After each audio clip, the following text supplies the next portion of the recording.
Do you love Star Wars? How about The Empire Strikes Back? That's great, isn't it? Well, how about a game that's a loose homage to it? That's also brutality and difficulty. Like, have you ever thought, I love a nice side-scrolling adventure game, but they never have enough enemies. I would like it to be, I don't know, seemingly infinite. In fact, I would like it so almost every portion of every level be brimming with combat.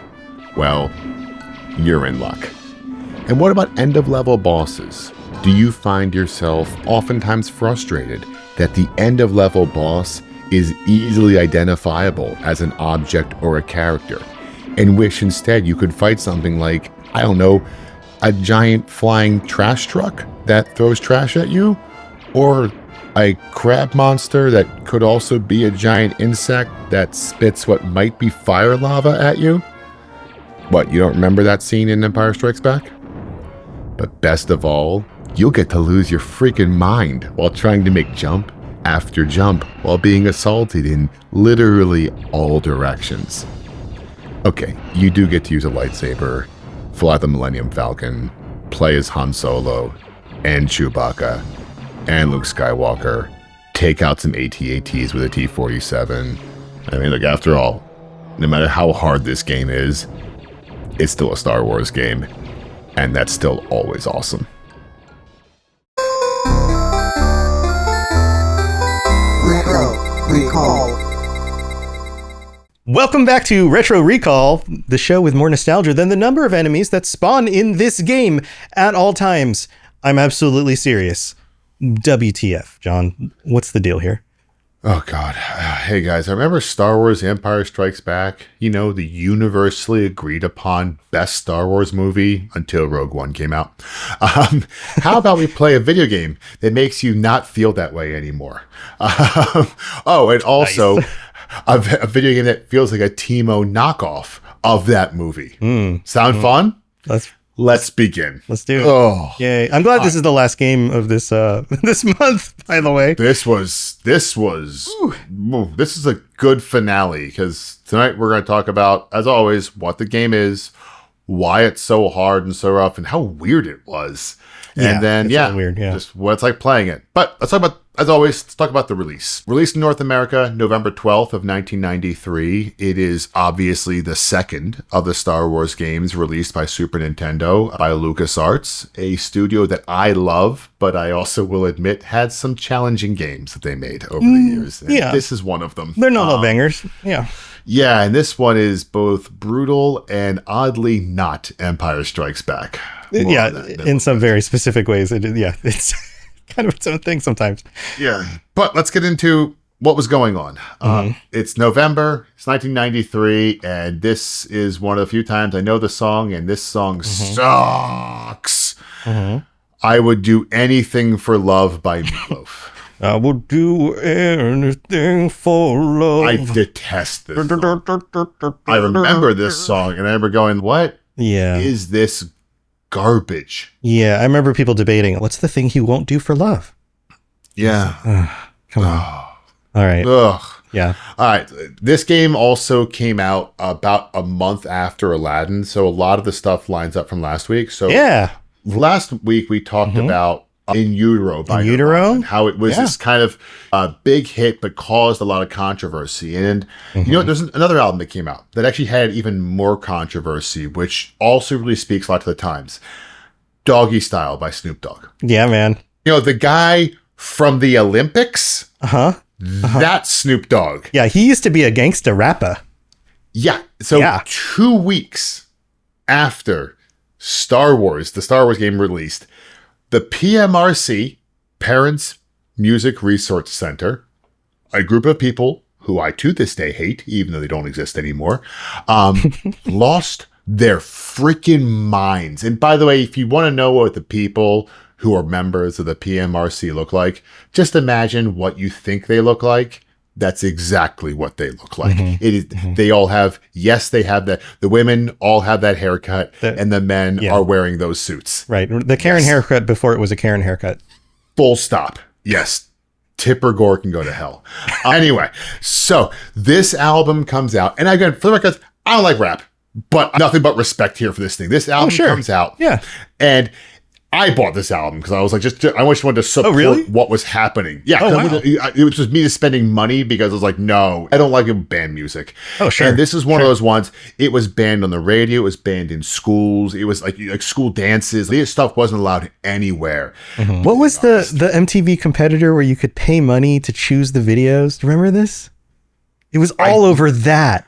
I know what you're talking about. Yeah, I forget what that was called, but yeah, this stuff was all over. Like MTV didn't really play certain songs from this album and similar albums. No, because that MTV stuff was worried about it. Yeah, but MTV was scared about getting clipped because, all right, just fun little story. This is 1993.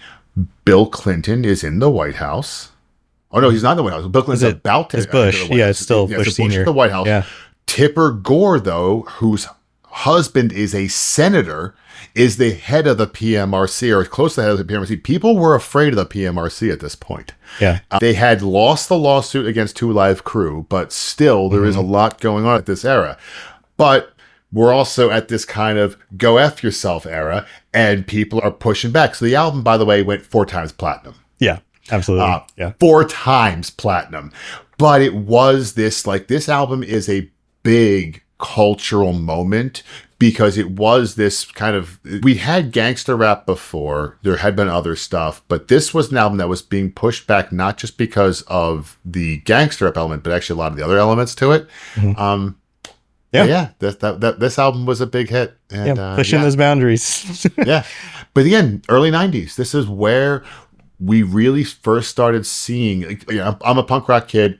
Not the punk rock bands of the early 80s, mid 80s were pushing boundaries, but I have to admit they were doing it in the woods. If a tree falls in the woods, no one's trying to hear it. That's the thing. They were doing it. The stuff being done by Minor Threat, the stuff being done. The Dead Kennedys weren't having big radio hits, and it wasn't there. But this was the thing. Was now we were getting bands that were radio, because the radio DJs were saying, "No, I want to play this now." Yeah, and it was getting pushed out, and we were finally getting non-corporate decided music. Mm-hmm.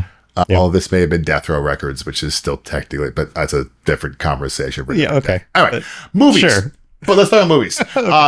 Couple of fun ones came out this time. Three Musketeers, which I only bring up because Three Musketeers, is it good? Not really. Is it bad? Not really. But it's a cool thing to me because it's a Disney movie where they took a known tale, tweaked it completely to be something totally different, and released it. Mm-hmm. See Pirates of the Caribbean. This was kind of, in a lot of ways, the precursor to the Pirates of the Caribbean. This was Disney's attempt at rebranding existing things and making it their own so they could make money off it. Okay. Yeah, I remember having seen this, but I haven't seen it since 93 probably. Yeah. There's a really weird film that came out there called A Perfect World, which I've actually seen, where Kevin Costner kidnaps a child, and you actually feel bad for Kevin Costner. It's a movie. But okay. One of my favorites though is Mrs. Doubtfire. It's one of my favorites because I love Robin Williams. Yeah. But this movie's really messed up. It is about a father brutally violating a restraining order. Like, holy crap. Like, yes. He has lost full custody of his children and has a restraining order against himself. So he dresses up and sneaks into the house. Right. Yes. That's called criminal trespass. I get it. Yeah, and violates his ex-wife, current still wife. I don't remember the details, but her privacy in some very specific situations. Yes. I haven't seen the movie. Oh my God. Since it came out. You're right. It is a great film. I don't mean to denigrate it too much, but it is kind of funny when you think back on, like, wait, what was the plot? Yeah. Hold on. It's a plot that it's one of those things that I think we're far enough past it now that you could meet someone who's never seen it. And if you try to describe what happens to Mrs. Doubtfire, it's like, oh, this guy loses custody of his kids, so he dresses up as somebody else and sneaks into the house to spend time with them. Hold on, what? And it was a kid's movie. It was a kid's movie. Yeah. This is a horror film, right? No. This is a comedy. Yeah. No. Sounds hilarious. Robin Williams is in it. Oh, okay then. Yeah, it's fine then. Everybody loves him, so it must be okay. Yeah, he can get away with it. It's cool. It's funny that comes up right on the heels of Aladdin, but yeah. Yeah, it does. Same But- time. All right, but let's get into, before we get into Empire Strikes Back, let's talk LucasArts really quick.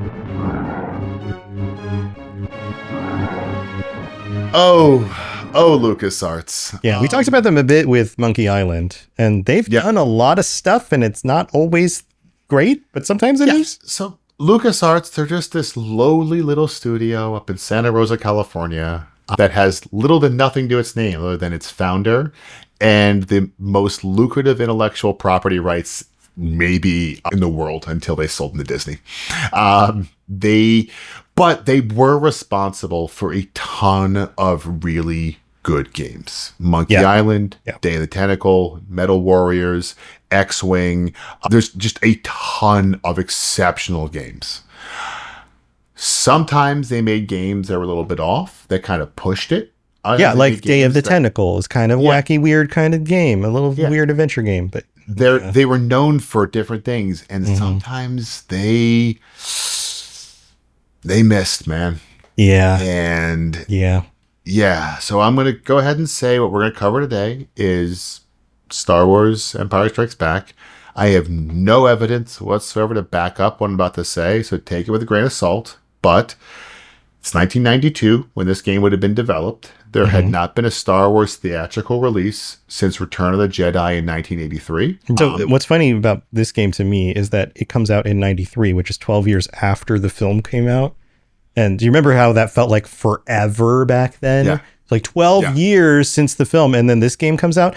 This is what it would be like today, is if next year they release a Force Awakens game. Yeah. That's weird, right? Yeah. But this is where I think it is. We're in a different era. Video games are also newer here too. So they're trying to continuously monetize on a potentially forgetting franchise. Yeah. Well, a lot of people were still like reading the novels, and Star Wars was still in the like popular conversation of the day, or people still remembered it, or they would watch the VHS recordings of it. I remember I have two cousins who are like 4 years plus older than I am. And I remember going over to their place, and they would have Star Wars on the TV because they had the movies, and like that was happening, but there wasn't anything new. But how are you making your money? That's right. That's what it comes down to. LucasArts, yeah. How are you going to make Nobody's making new movies. We got to do something with the IP. Not until 1999. Yep. So that's the thing. So video games becomes it. And so they go on the first game, they went to Nintendo and said, hey, what do you think about making a Star Wars game? And I think Nintendo may have cried a little bit with joy at the thought of how much money they were going to make. Sure. Yeah.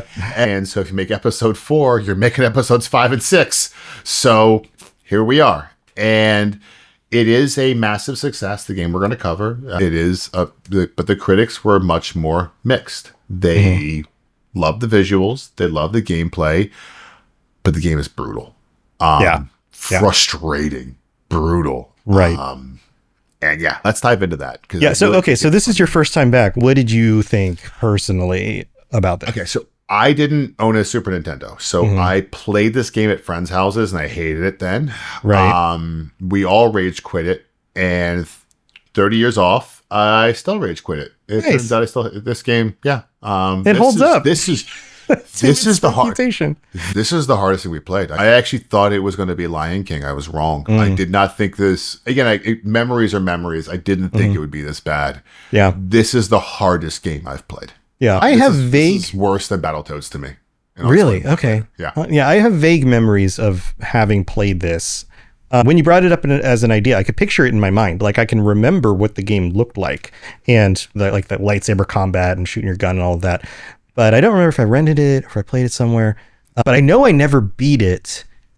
But I do remember it being difficult, and even some of the moments where you get to ride in vehicles being a little bit weird feeling. Like that was my memory going into this. But now I've got a much clearer understanding of what this game is. Let's talk about the good stuff. What did you like about it? All right. So I'll open up with, I will be candid, I did not enjoy playing this game again. Like I genuinely did not enjoy it. And I'll cover that in depth in the bad. If it were not a Star Wars game, I would never have played this game at all. But are some redeeming qualities. And the first and foremost redeeming quality is it's a Star Wars game. Sure. So I will have to admit, so looking back, you have to kind of give it some level of retro. We are retro recall, so some level of retro. In 1993, there weren't a lot of ways to play Star Wars. This is the second. Well, there were some Nintendo games, but this is maybe the fourth or fifth Star Wars game ever. Some arcade games. But there's just not a lot of options for you. Not much. I can fight with a lightsaber. I can fly an X-wing. I can do the Millennium Falcon. I can do all these things. That's amazing. And so I have to from a retro standpoint, this game was amazing that I could do all those things. Yeah. It also, let me interject here. It also makes sense now why X-Wing was a better game, was because it didn't try to do all those things in one game. It just picked one of them and did it really well. Yeah. Also, the game looks great. George Lucas, people have their issues with him, but I'm going to give him, we talked about Disney last week, but George Lucas treats Star Wars the way the Costco CEO treats the hot dog. It is a precious commodity, and it will always be respected. So it will never change price. It will never change. It's $1.50. I'll kill you. It's one of my favorite. But it's true. When you play the game, the visuals are of high quality and the audio is high quality. Mm-hmm. We can admit that in the Star Wars movies, there are some storylines that are duds. Yeah. Oh, but sure. Even the worst of the Star Wars films, and there are some worsts, plural, movie still looks good. Yeah. Movie still sounds good. Right. Every single time. Can't promise much in the acting. Yeah, it depends on the film. Sure. But it looks good. Yeah. And it sounds good. Yep. It's like the Little Caesars. Does it taste good? It's hot and it's ready. It's hot. That's all you need to know. That's all you got to know. Yeah. And if it just looks good and sounds good, it works good in trailers. So you got that. Exactly. Yeah. And this game does deliver. On 16-bit graphics, it looks really good. It does. Character details really high. Han Solo looks exceptional, except for Chewbacca's. That's way too much. Yeah. It's really good. The 3D where you're flying a ship looks great. The asteroid, the cockpit, it is clean. Yeah, it's low res, but it's well designed art. Yeah. Yeah. The other one too is the sound. The lightsaber sounds, the blaster sounds, stormtrooper voices, it all came in. They even brought in some of John Williams music. It was ported in very well. Yeah, which I'm going to have to be really careful when I edit this episode together not to use certain clips. Oh, because it will get picked up. It'll definitely, a lot of the other shows have gone through fine. Spotify doesn't care if I play Mario at the beginning of an episode, but if I play Star Wars, they're going to care. Oh, yeah. Yeah. Oh, yeah. That is a well, it's nice. You went from a litigious franchise that got bought by a more litigious franchise. Yes. Absolutely. Absolutely. But yeah, what I missed, Tom, what did you like? Well, so I'm kind of on the other side of this. I actually enjoyed this game more than the other games we played, even though Aladdin was relatively good. Now, that doesn't mean it wasn't hard. I just found it more enjoyable. And it starts with, I love it when these early games do like Star Wars intro scenes with the, and the Star Wars and then the scrolling script, and especially because it's low res, but it looks kind of crunchy, but it's still fun because it's iconic. It's like the movies. And the cutscenes are fun. It's got a lot of that flavor in it that goes along with the graphics and things like that. But when I got into it and started playing it, I was like, okay, this actually has some things going for it. There is a lot of action. That's not necessarily a bad thing. There's a lot of tack options. You can use your lightsaber. You can swing it lots of different ways. You can spin around with it in the air. You can shoot your gun. You can use detonators to blow up everything. The thermal detonators, cool. On the how that works. I don't know. Detonator, and I'm fine. Apparently. Yep, I guess we're just fine and everything else blows up, but that's cool. There's a lot of mobility. You're highly mobile, especially as Luke or Han, who can double jump for some reason. I don't know why that works for him because he's not a Force user. And there are a lot of health drops. So unlike some of the games where we played where you would keep getting hit by things and they would not give you any health back, there are a lot of health drops and you can find them. So I feel like they're trying to adjust for difficulty there a little bit. There are secret locations that give you your health back. And other stuff that I didn't realize until later, which I'll talk about in the future. And on top of it, you can ride on things like the Tauntaun, but you can ride also in things like the whatever the thing is, Like yeah, not the Hoth, tauntaun. like not the tauntaun, like the Hoth speeder thing that drops Yeah. the AT-ATs, and like you said, the X-wing and the Millennium Falcon. So there's a lot of that stuff going for it. I also realized that there are different difficulty levels. I tried normal, but you could put it on easy, which you can't do in some of the other games, and it feels like kind of a mix between Contra and Ninja Gaiden with vehicle stuff added in. I feel like they're going for that. I feel like it probably would have been a better game if they went more Metroid Castlevania with it, Yes. but they didn't. So They're they're, beatable.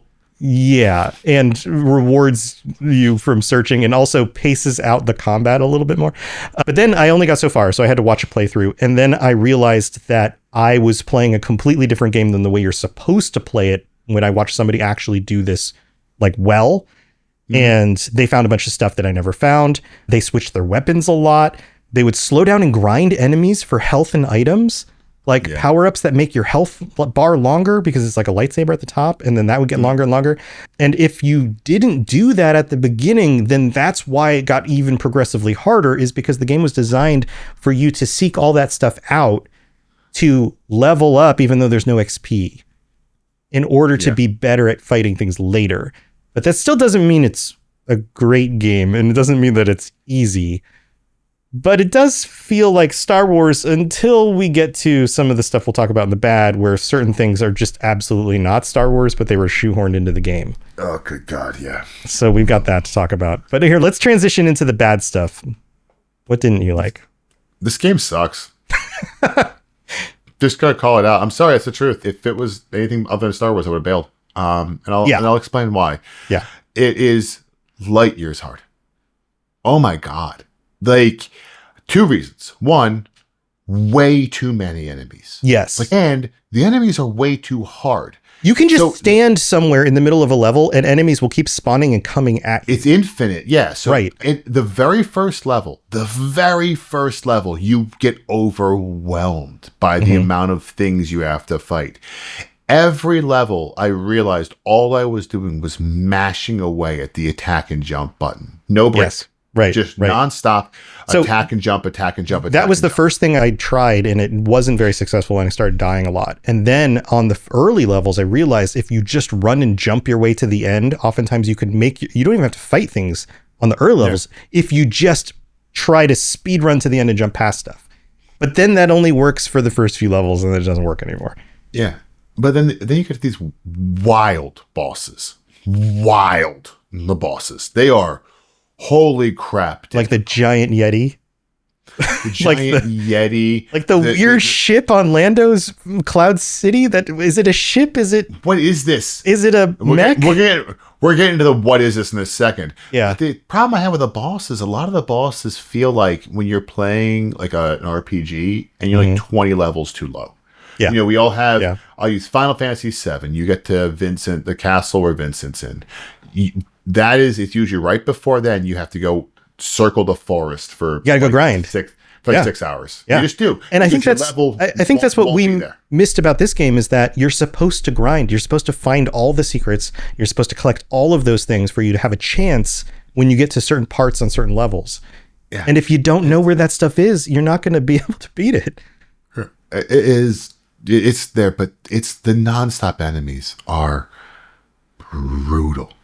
It felt like this game feels like they were trying to make a longer game and they were just like, oh, you guys can't put that much stuff in it. So it's jammed everything into even less levels. Right. And so it's nothing but hazards and enemies the whole time through. So we talked on the last episode about the difficulty curve of some games and how the last there's one no curve just here. Goes steep. This starts up high and it just kind of stays high the whole time. But what they're missing is another curve. There should be a fluctuating line of busy to relaxed to busy to like there's no breathing room. There's no break because anywhere. Because then you said it really well earlier. They spawn constantly. So it's not like Castlevania. Castlevania's got a lot of enemies there too.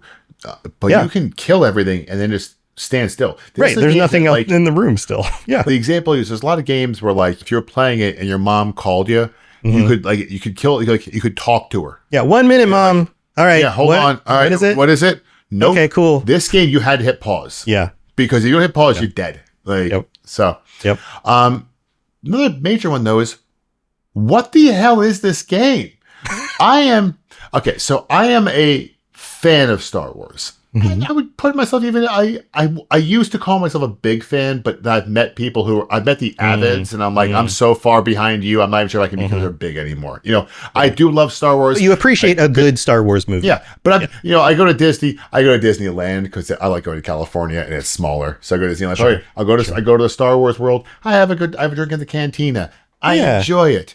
Yeah. As such, I can't name every alien species or every type of stormtrooper, but I can tell you what is and is not in the first 3 movies. And I can tell you none of this game is in those first 3 movies. Well, the settings and the stormtroopers and Luke and Han and Chewie and Darth Vader. Okay.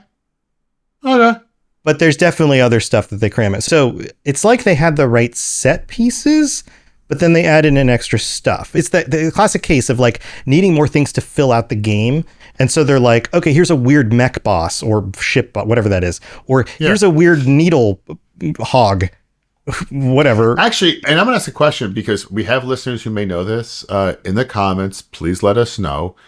I don't know the rules of canon. Yeah, so I do a lore podcast, Thomas Lore Podcast.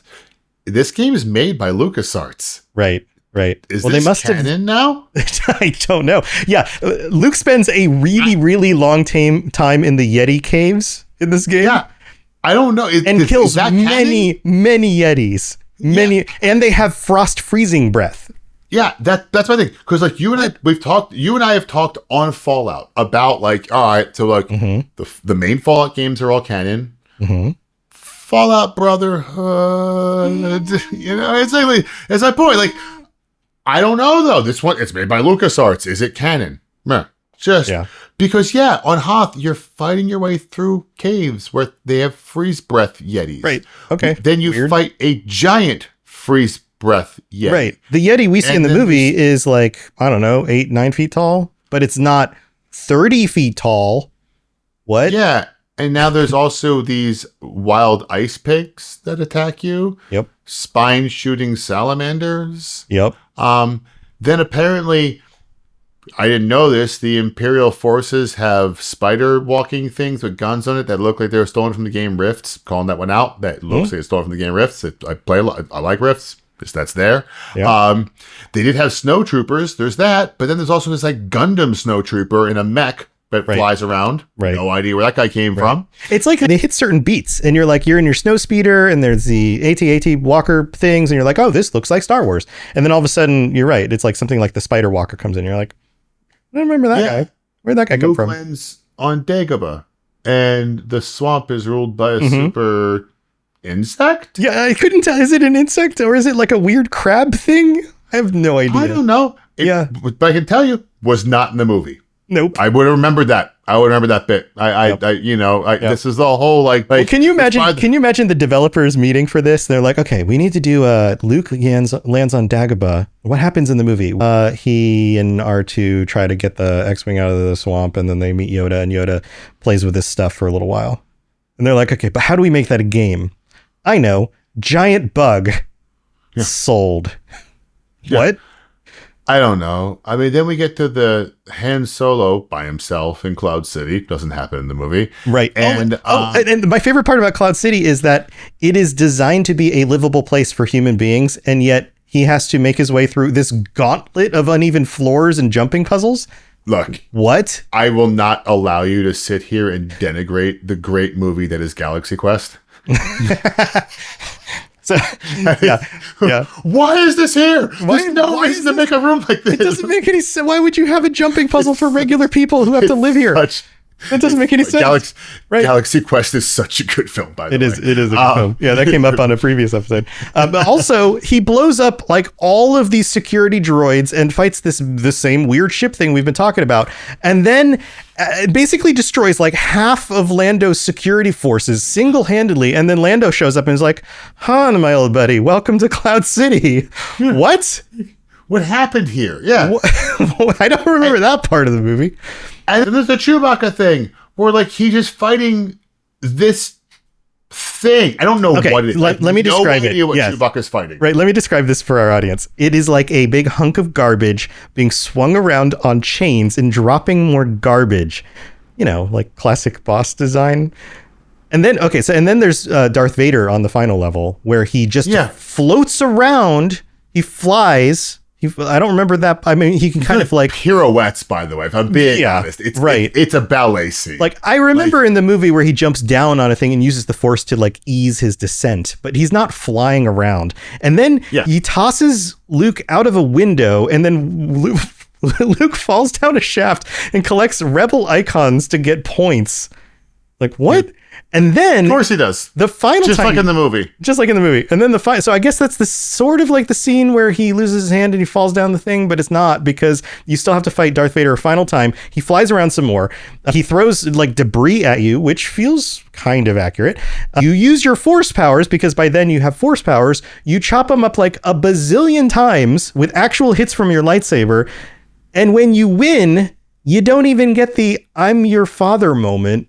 No hand gets cut off, and you don't even fall down to the bottom of the Cloud City. It just ends with a cutscene that's like, well, Luke and Leia decided to leave and deal with this another time. Like, what?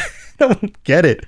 It doesn't even end the way the movie ends. This game sucks.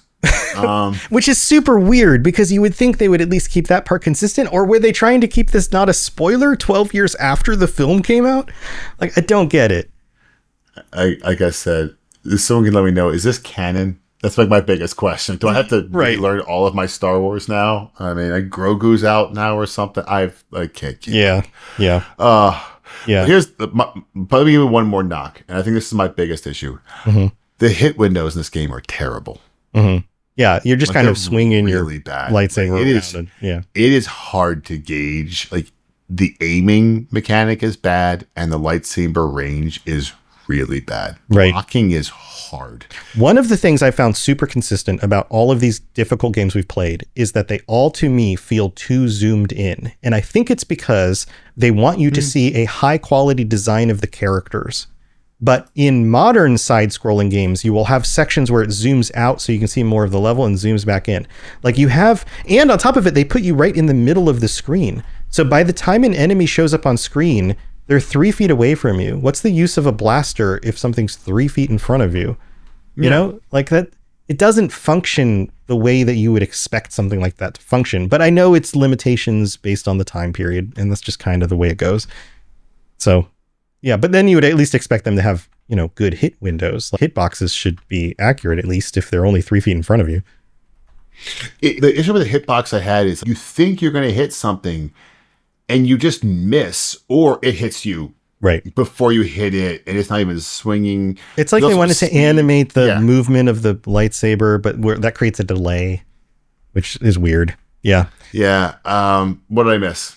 Well, yeah, you're right. Too many enemies. This is my list. Some levels start with an enemy right in front of you, ready to jump on you right at the beginning, like one of those pigs in one of the early levels. It's just like right there on the screen. You know, when you think about going back to the Mario games we played, there are no Mario games that start with just an enemy right in front of you, ready to kill you. You have to run through a few screens, and then things start showing up. I can't think of a game that hits you this hard. Like, truthfully, I was really surprised I mean, there's lots of games where, you will start a level and the enemies are on top of you, but not the first level. Yeah. The very first level of the game to be like, oh, and I'm under attack. Right. Or it feels novel. It's like a one thing that happens in a later level just to like, oh, surprise. But it like... Yeah, this is opening of the game, and every level's like that. This game is intense. Yeah. Constant respawns, difficult terrain, just jumping puzzles. You slide around on Hoth a lot, which is not always fun. Hoth is rough. Yeah. The blaster power-ups, again, this is another thing I didn't even realize was in the game until I watched somebody play it. I think they're invisible. You have to kind of just find locations and swing at nothing, and then they show up sometimes. No. Some of them drop from enemies, but some of them are like one of the early levels. You can jump up high. You can like boost up high and find some caves, and it looks like there's nothing there. But if you swing around, they show up, and it's like, I ran around up there, but I didn't think I was supposed to attack nothing. Cool. Yeah. That's a little bit funny. Zones kind of go on forever. I mean, it feels a little padded. The other games felt padded in a different way. But you don't need to spend what feels like 3 levels in the ice caves. It feels like 3 levels. Yeah. In the ice caves. It is 3 levels. It is. I guess, if you officially divide it up, yeah. In effect, it's 3 levels in the ice caves. Yeah. Like, why? That was a very brief moment of the film, but I don't know. Apparently not. Yeah. Han double jumping is just a little bit weird, apparently, because it's canon now.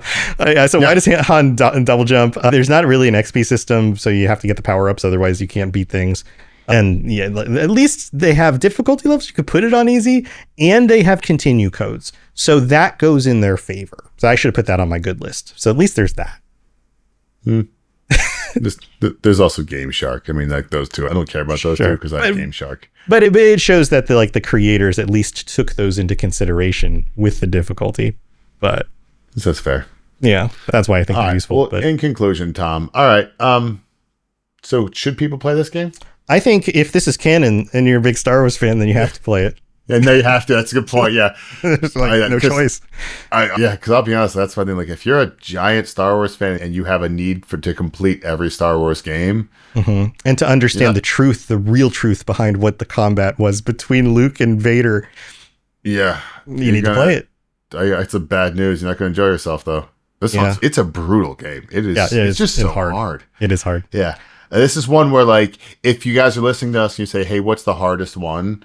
It is this one. Now that we look back on it, though, I think the better conclusion is, all right, so of the 4 games, so Echo, this, Lion, and Aladdin, rank them as most difficulty fun, or most fun? Most fun, least fun.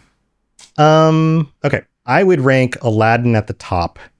I would rank this second because I feel like it's difficult, but if you know where everything is, you could probably beat it. I would rank Echo third, and I would rank Lion King last. No, see, I think I would do Echo first because it's just the plot is why you have to. It's super weird, but after I got used to the swimming, I just was not that interested in it anymore. It's nothing, but just that plot is wild. Yeah, I think number 2 there is Aladdin, and I think 3 is Lion King, and 4 is this. But it's actually no, probably this is 3. Oh, because I feel like I could have gotten better at this faster than I could have gotten better at Lion King. I will move this ahead of Lion King because I think I didn't like either of them, and I hate the Lion King movie, and I love Star Wars. Yeah. So that's where we're at. Right. Yeah, I think there is a little. Star Wars is pulling a little weight here too. Yeah. So there you go. I would love some of our listeners to play all 4 of these games and comment with their list and what they put them in order. That would be amazing. You don't have to, but I'll appreciate if you do. But please do not, if you don't want to. These games are rough, guys. Right, I want to warn you. I will feel guilty. That's why I'm like, I listened to you guys. I'm sorry. Don't hurt yourself. It's okay. Yeah. You don't have to play them if you don't want. But we're going to take a quick break. We've got your comments to talk about, and so don't go anywhere. We'll be right back.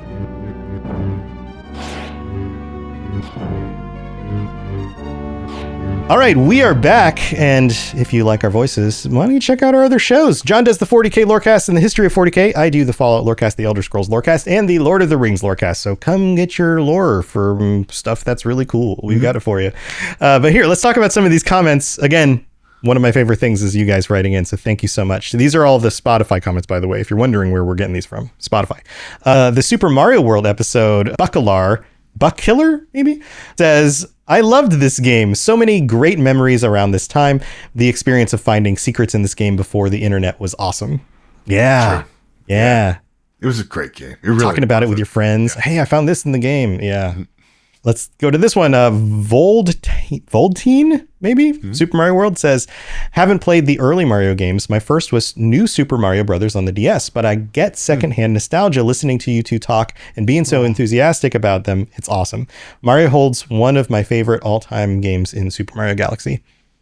I'll be honest, you need to go back and play Super Mario World. The Super Mario Brothers, Super Mario 2 or 3, if you don't play them, I get it, but Super Mario World, go back. You will really enjoy it. It is the cornerstone of what they've done with 2D Mario from that point on. Yeah, absolutely. Overlord 297 Super Mario World episode says, I agree that the Sega Genesis was the superior console, and my argument for that will always be Vector Man 2. Great graphics for the time, amazing soundtrack, and surprisingly difficult. Definitely must check out. I never played this one, did you? Yeah, I did play Vector Man 2. It's got a weird graphic to it. It's a cool game, though. Vector Man 2 is about your balls. It's like Balls. the guy's made of balls. It's Okay. It's The guy has balls. Cool. Yeah, he has balls. That's Vector Man. Yeah. What? It's a fun game. Cool. What? Neil Bob on the Super Mario episode says, love the show and how it brings me back to being a kid. Look forward to it each week alongside 40K and Lord of the Rings Lorecast you guys do. Favorite so far has been Doom and Final Fantasy Tactics. Doom being first game I remember on our PS1 and having dumped numerous hours into Tactics. If you've loved Tactics, did you play either Shining Force? If so, are you going to do an episode on it? Which one's Shining Force? I think I did. I don't remember that one. And then also said, did you know they just put the soundtrack from the original Doom into the Library of Congress? I hadn't heard about that. That does sound familiar. That's very cool. Shining Force. Oh, there's Shining Force. I know the name. Oh, there it is. Yes, I haven't played this. This is my favorite part of the comments. You're like, hey, do you remember this game? Yeah. And the answer is not from the name. And then I go to Google and it's like, oh, wow, I haven't played this in 30 years. And now I want to. Yeah. This was a Genesis game. I don't remember this one because I didn't have a Genesis. So yeah, Shining Force is good. It was a very, very good game. That could be fun. Fun. It's cool. Thanks for the recommendation. Lucas, with a much longer name than just Lucas, says Super Mario World on the Super Mario World episode. Love the show and I love Super Mario World. I was late to the SNES, but played a ton of 64. John, I agree. The polygons are weird, with some looking fine, like in Pokemon Stadium, and others causing Pierce Brosnan shaped nightmares. Nice. Oh God, yeah. Oh. Love the Lord of the Rings podcast. Well, thank you so much. Two compliments. Thanks, guys. Felt seen hearing somebody else attempt to explain the Silmarillion, other words after that. Yeah, man. If you don't understand the Silmarillion, go check out the Fellowship. I almost said Fellowship of the Ring, the Lord of the Rings Lorecast, where I break it all down in a really easy format. But thank you for the shout out, Lucas. Panda Cake, Super Mario World says, I came over here from the 40K Lorecast. I have a deep love for older games. I was born in the early 90s, but had an older sibling that showed me all the older games. Hearing you guys talk has brought back a lot of great gaming memories. One of my favorite retro PC games is Dungeon Keeper. I played that one. Not a lot of people I talked to have heard about it. Oh, Dungeon Keeper was great. Yeah, Dungeon Keeper is super great game. Super great game. Yeah, so it's funny. You're like my brother. My younger brother was born in the early 90s and same thing. So I introduced him to a lot of these like older the games that, obviously he was too young to have played as a child. And yeah, Dungeon Keeper is a super good game. Yeah, Panda Cake. That's good. We've been talking about a lot of these games that we should cover at some point, and that one somehow we did not remember. So appreciate the recommendation there. Garrett Smith on the Curse of Monkey Island episode says, as someone nearer to 30, this is the first one that has me genuinely intrigued. Thanks for the great episodes. Yeah. You'll enjoy it. That game was fun. That game is super fun. If you like adventure games, that's probably a really good one to start with because it's less obtuse, less confusing than some of the other ones. Although it can have its moments, but you can always look up a guide if you need it. We got two more. Jason R on Super Mario World says, as someone who was a Sega kid and never played Mario, now I know the history. I see what you did there. Ever play a Sega game called Jungle Strike? You play as a helicopter with limited health and fuel, never made it past the first level. Yeah, I think for some reason, if I'm remembering Jungle Strike correctly, I never played it, but I think it's part of a group of things. I think there's another one. There's also Desert Strike. I think there's a series of games this is part of where, you I think you're like on like a revenge mission. There was a F-16 something thing that's similar to this. There's a bunch of these games where it was like you're basically on like a revenge mission. Yeah. There's a number of those types of games on all across all the consoles and PC during this time period. So I wouldn't be surprised. Thanks, Jason. This one's from Finn. Finn's back on the F-Zero episode and says, if you want to do a spin-off movie episode, I recommend a theme series like you are doing currently, like the first 3 Terminator movies, or Commando, Predator, and Running Man. Ooh. And question for both of us, who would win in a fight, RoboCop or Terminator? Which Terminator? I think any of the Terminators would beat RoboCop. I agree, but like it's by how bad the beating is what I'm right. Yeah, like, but I'm on like, Terminator from any name any Terminator. It's going to be the T-800. Maybe. Probably. I think probably. RoboCop still has a fleshy human face. Yeah, I'm just saying, I give RoboCop a maybe, against the T800. You get further in. That's right. Maybe this is what we should do on some like series of like bonus episodes is do a like this versus this, like retro this thing versus retro this thing. And then you and I will debate it out. That could be fun. Yeah. All right. Thanks, Finn. Thank you everybody for your comments. We really do appreciate it. And thank you for continuing to tune in and be a part of this. Thanks everybody for your comments. Can you hear me now? Yep. Cool. Thanks everyone for your comments, and we really do appreciate you guys being a part of this community and just a part of this in general. And of course, come join us on our Discord. The Robots Radio Discord has a channel for all the different shows, including this one. We'd love to hear some of these other recommendations and even debating RoboCop versus Terminator. Like, are we wrong? Let us know. Love to hear that. But John, we're done with the month of Pain. What are we doing next? Pain Train is over. Next week, we're taking a nice relaxer and going on a fun adventure. We're going to do a month of RPGs. And the first one is actually the first RPG I ever played. Oh, wow. Dragon Warrior. It's the first one I ever played. Which makes sense because of when it came out and how old I am. So yeah, that does make sense. Yes. It's kind of hard to get much older than that but we're going to do Dragon Warrior. So I've had 35 years to prepare to try and beat a game I never beat. Am I going to beat it?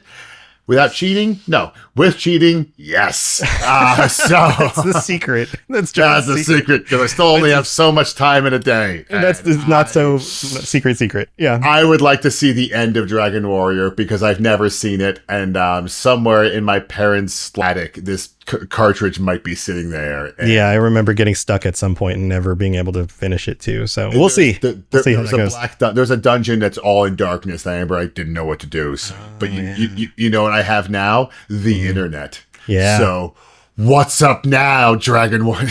That's our superpower. Yeah. So until then, everybody. But yeah, thank you for sitting through with us with this journey of discomfort and pain. And yeah, you're welcome to try it for yourself or just do what we're going to do and play something fun instead. There you go. All right. See you next time. Yeah. Retro Recall. Robots Radio.